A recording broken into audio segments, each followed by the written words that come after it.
Marilah kita bersatu di dalam doa. Bapa di dalam surga, di dalam nama Tuhan Yesus Kristus, kami bersyukur Tuhan menebus kami untuk menjadi umat kepunyaan Allah sendiri, untuk hidup dalam kekudusan. Dan kami bersyukur pada saat ini kami akan membaca merenungkan firman Tuhan. Kami berdoa memohon Roh-Mu yang kudus menguasai hati dan pikiran kami, membimbing kami dan memberikan pengertian kepada kami untuk dapat memahami firman Tuhan dengan benar. Dan kuatkanlah kami Tuhan untuk melakukan setiap kebenaran firman-Mu di dalam kehidupan kami sehari-hari. Berfirmanlah ya Bapa, kami anak-anak-Mu siap untuk mendengarkan. Di dalam nama Tuhan Yesus Kristus kami berdoa dan bersyukur kepada Bapa di sorga. Amin. Pembacaan Alkitab untuk kita renungkan bersama dalam ibadah ini terambil dari Maleakhi 3 ayat 1-5. Beginilah firman Tuhan. Lihat, aku menyuruh utusanku supaya ia mempersiapkan jalan di hadapanku. Dengan mendadak Tuhan yang kamu cari itu akan masuk ke baitnya. Malaikat perjanjian yang kamu kehendaki itu sesungguhnya ia datang. Firman Tuhan semesta alam. Siapakah yang dapat tahan akan hari kedatangannya? Dan siapakah yang dapat tetap berdiri apabila ia menampakkan diri? Sebab ia seperti api tukang pemurni logam dan seperti sabun tukang penatu. Ia akan duduk seperti orang yang memurnikan dan mentahirkan perak. Dan ia mentahirkan orang Lewi, menyucikan mereka seperti emas dan seperti perak, supaya mereka menjadi orang-orang yang mempersembahkan korban yang benar kepada Tuhan. Maka persembahan Yehuda dan Yerusalem akan menyenangkan hati Tuhan seperti pada hari-hari dahulu kala, dan seperti tahun-tahun yang sudah-sudah. Aku akan mendekati kamu untuk menghakimi, dan akan segera menjadi saksi terhadap tukang-tukang sihir, orang-orang berzina, dan orang-orang yang bersumpah dusta, dan terhadap orang-orang yang menindas orang upahan, janda, dan anak piatu, dan yang mendesak ke samping orang asing, dengan tidak takut kepadaku, firman Tuhan semesta alam. Demikianlah firman Tuhan untuk kita renungkan bersama. Yang berbahagia adalah setiap kita yang membaca merenungkan firman Tuhan dan yang memeliharanya dalam kehidupan kita sehari-hari. Salam Bapak Ibu Saudara Jemaat Tuhan. Bagaimana kabar? Saya berdoa kiranya semua jemaat Tuhan selalu dalam keadaan sehat, penuh sukacita dan damai sejahtera. Kita bersyukur atas pemeliharaan Tuhan dan kasih Tuhan yang tidak berkesudahan dalam kehidupan kita. Jemaat yang dikasihi Tuhan Yesus, kita telah membaca firman Tuhan dalam Maleakhi 3 ayat 1-5. Dan marilah kita merenungkannya dengan tema Tuhan datang untuk menghukum. Bapak Ibu Saudara, tema ini terkesan mengancam. Namun mari kita lihat dari segi positifnya, bahwa kita yang mengharapkan kedatangan Tuhan, kita siap menyambut kedatangannya dengan sikap yang benar, dengan hidup benar di hadapan Tuhan. Bapak Ibu Saudara, pernahkah kita mengharapkan sesuatu yang besar ketika seorang tokoh besar datang ke daerah kita? Misalnya presiden atau gubernur. Kita pasti mengharapkan sesuatu yang baik sebagai dampak dari kedatangannya ke daerah kita, bukan? Sama seperti hal tersebut, ketika kita merenungkan tentang kedatangan Tuhan Yesus yang kedua kali, kita pasti mengharapkan dampak besar dari kedatangannya. Bapak Ibu Saudara, ada dua dampak besar dari kedatangan Tuhan Yesus yang kedua kali kelak.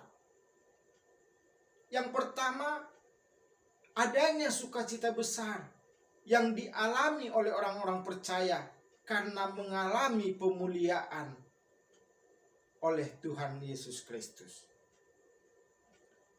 Dampak yang kedua, adanya ketakutan besar bagi orang-orang yang tidak mau mengaku percaya bahwa Yesus adalah Tuhan dan Juru Selamat.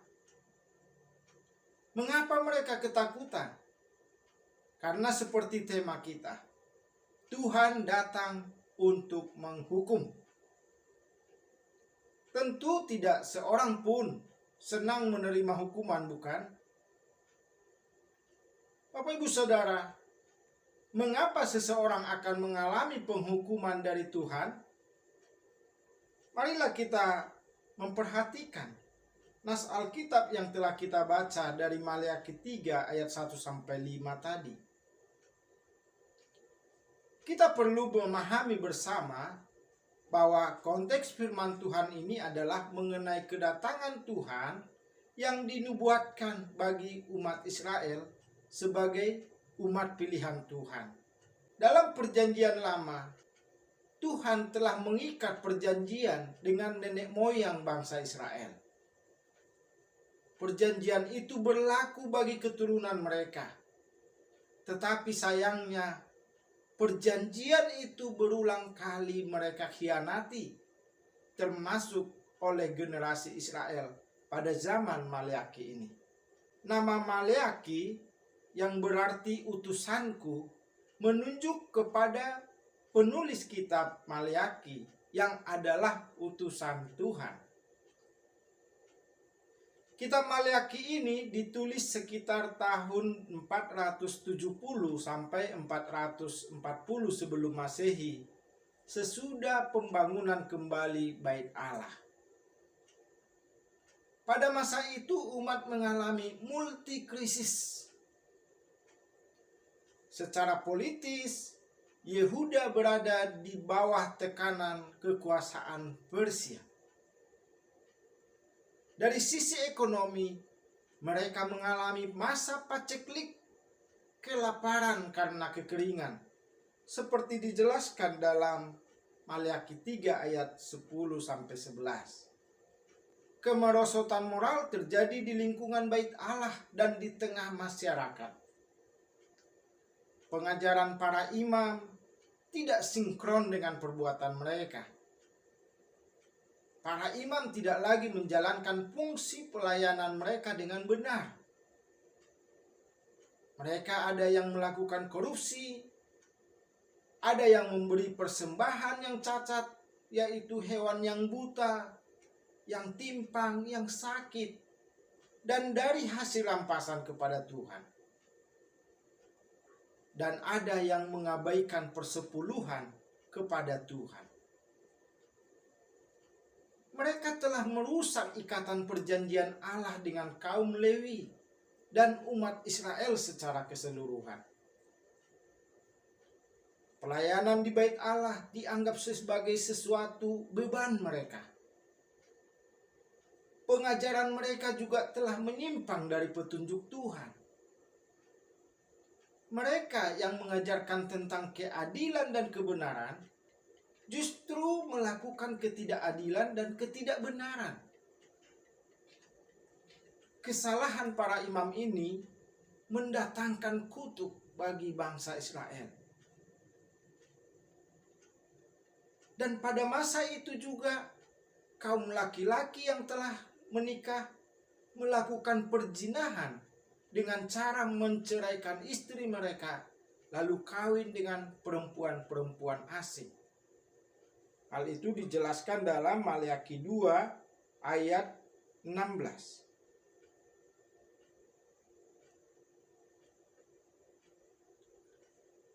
Hak-hak masyarakat kecil seperti janda, anak yatim, para pekerja upahan, dan orang asing ditindas dan diabaikan. Jadi kalau kita memperhatikan, begitu banyak dan begitu besar dosa dan kesalahan yang dilakukan oleh Israel sebagai umat pilihan Tuhan. Kita tahu bersama bahwa Tuhan tidak mau kompromi dengan dosa-dosa. Namun Tuhan juga tidak mau mereka semua binasa. Itulah sebabnya Tuhan datang untuk menghukum mereka, seperti disampaikan dalam kitab Maleakhi tadi. Bapak Ibu Saudara, setiap perbuatan Tuhan pasti bertujuan baik. Kita perlu memahami bersama bahwa hukuman dari Tuhan itu tidaklah untuk menghancurkan atau memusnahkan mereka, melainkan untuk mendidik, untuk memurnikan, dan membawa orang Israel yang telah menyimpang kembali ke jalan yang benar, jalan yang seharusnya mereka hidupi. Dalam nas bacaan kita, Tuhan datang untuk menghukum, digambarkan seperti tukang pemurni logam dan seperti sabun tukang penatu. Dalam Maleakhi 3 ayat 3 dikatakan, ia akan duduk seperti orang yang memurnikan dan mentahirkan perak, dan ia mentahirkan orang Lewi, menyucikan mereka seperti emas dan seperti perak. Tujuannya adalah agar mereka benar kembali. Bapak Ibu Saudara, nas firman Tuhan hari ini mengingatkan masa kita menanti kedatangan Tuhan Yesus yang kedua kali. Sebelum kedatangannya itu, kita perlu memahami bahwa Tuhan akan menghukum siapapun yang melakukan kesalahan. Bagi yang mau menerima hukuman tersebut sebagai pemurnian iman, akan beroleh kehidupan yang berkenan di hadapan Tuhan, yaitu hidup yang kekal. Tetapi bagi yang tidak terbuka dengan hukuman itu sebagai pemurnian diri atau pemurnian imannya, dan tidak mau bertobat dari kesalahannya, akan mengalami hukuman kekal, yaitu kebinasaan. Bapak Ibu Saudara, setiap detik kehidupan yang Tuhan percayakan bagi kita, itu adalah suatu kesempatan untuk hidup benar dan berbuat jauh lebih baik dari sebelumnya. Oleh sebab itu, ketika ada hukuman Tuhan, ingatlah bahwa Ia menghukum karena mengasihi kita. Hukumannya adalah untuk mendidik dan membawa kita kembali ke jalannya yang benar.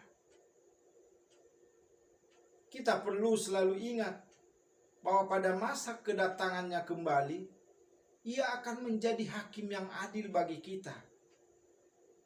Dan bagaimana dengan orang-orang yang belum percaya kepada Tuhan? Kedatangan Tuhan Yesus akan menimbulkan ketakutan besar karena akan mengalami penghukuman kekal, yaitu kebinasaan. Bagaimana menghindari masa penghukuman itu? Sekali lagi, hidup ini adalah kesempatan.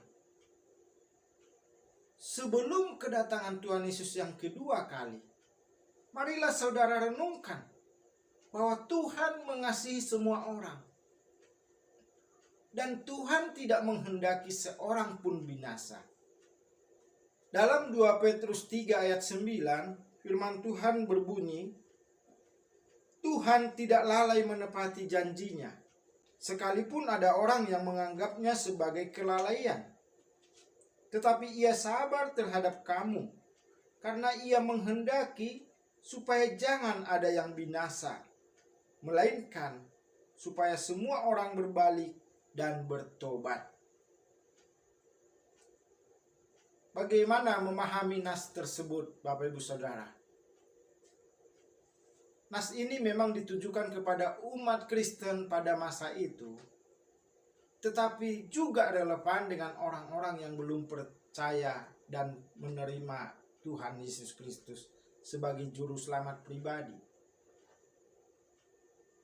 Pada masa itu, jemaat Kristen mengalami goncangan iman. Pengharapan umat sedang goyah saat mereka sedang menantikan janji kedatangan Kristus kembali. Mereka begitu mengharapkan hari Tuhan segera tiba. Tetapi ternyata hari Tuhan itu belum tiba juga. Kedatangan Yesus kembali belum menjadi kenyataan. Lalu muncullah kelompok guru-guru palsu yang menganggap janji hari Tuhan itu adalah omong kosong. Umat Kristen diejek dan diolok-olok. Dalam situasi demikian, surat Petrus yang kedua ini memberi nasihat tentang Tuhan yang kekal dan tidak terbatas oleh ruang dan waktu. Waktu kedatangan Tuhan Yesus yang kedua kali ada dalam kedaulatan Allah sendiri. Tidak ada seorang pun yang dapat memperkirakan waktu tersebut. Yang dapat dilakukan adalah menanti dengan sikap berjaga-jaga. Umat Tuhan diingatkan bahwa Tuhan tidak lalai menepati janjinya. Jadi meski terasa lama, tetapi Tuhan tidak melupakan janji kedatangannya. Itu adalah sesuatu yang ya dan amin. Pasti terjadi. Saudaraku yang kekasih, waktu Tuhan berkaitan erat dengan kasih-Nya kepada umat manusia. Saudaraku yang kekasih di dalam Tuhan Yesus Kristus, waktu Tuhan berkaitan erat dengan kasih-Nya kepada semua manusia. Tuhan masih memberi waktu kepada manusia agar mengenal Dia dan bertobat dari dosa-dosa mereka. Jadi Bapak Ibu Saudara, jika Tuhan Yesus belum datang juga sampai saat ini, hal itu harus dilihat sebagai tanda kesabaran dan kasih-Nya kepada kita.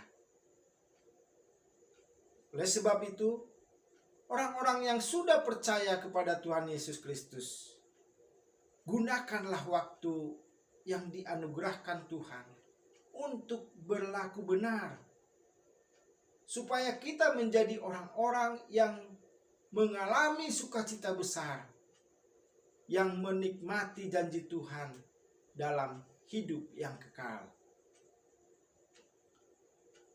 Bagi yang belum percaya kepada Tuhan Yesus Kristus, terimalah, percayalah kepada Tuhan Yesus Kristus, bahwa Dia adalah juru selamat satu-satunya. Bapak Ibu Saudara, masa Advent bagi kita adalah masa untuk menjalani waktu penantian dan masa kesabaran Tuhan agar kita berbenah. Oleh sebab itu, bukalah hati agar firman Tuhan mengoreksi kehidupan kita. Jalanilah hidup dengan melakukan perbuatan-perbuatan yang tak bercacat dan tak bernoda. Artinya jangan hidup seenak hati sendiri. Marilah kita mengisi masa penantian ini dengan kehidupan rohani yang berkualitas, dan hasilkanlah buah kebenaran dalam kehidupan kita. Sebagai gereja Tuhan, marilah kita merefleksikan kehadiran kita di tengah dunia ini. Apakah pelayanan kita telah menyentuh semua aspek kehidupan dalam masyarakat? Saudara yang dikasihi Tuhan, kita harus membuat gereja menjadi rumah bersama yang nyaman dan aman bagi semua ciptaan Tuhan di dunia ini. Tuhan, marilah kita setia menanti kedatangan Tuhan Yesus yang kedua kali. Biarlah kita pada masanya nanti Tuhan Yesus benar-benar datang, kita menjadi orang-orang yang mengalami sukacita besar.